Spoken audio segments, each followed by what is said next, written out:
শেখ হাসিনা যার বন্ধু তার আর নতুন করে শত্রুর দরকার পড়ে না। ভারতের প্রধানমন্ত্রী নরেন্দ্র মোদী সে কথা হাড়ে হাড়ে টের পাচ্ছেন।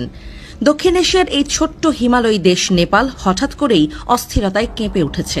কয়েক সপ্তাহ আগে পর্যন্ত প্রধানমন্ত্রী কেপি শর্মা ওলি দিল্লি সফরের প্রস্তুতি নিচ্ছিলেন, কিন্তু আকস্মিক বিক্ষোভ, অভিজাত শ্রেণীর বিরুদ্ধে তরুণদের ক্ষোভ আর ক্ষমতার টানাপোড়েনে তিনি পদত্যাগ করতে বাধ্য হলেন।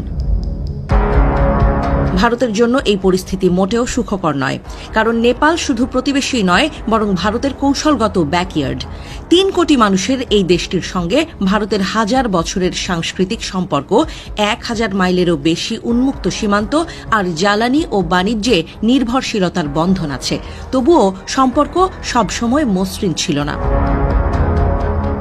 ২০১৫ সালের ভূমিকম্পের পর নেপাল যখন পুনর্গঠনে ব্যস্ত, তখন ভারত তেলবাহী ট্রাক আটকে দেয়। অভিযোগ ছিল নতুন সংবিধানে ভারতপন্থী গোষ্ঠীর স্বার্থ রক্ষা হয়নি।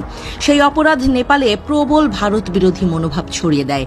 সুযোগ বুঝে চীন ঢুকে পড়ে অবকাঠামো ও জ্বালানি প্রকল্পে। আজকের নেপালের সংকট তাই শুধু অভ্যন্তরীণ নয়, আঞ্চলিক শক্তির টানাপোড়েনের বড় মঞ্চ।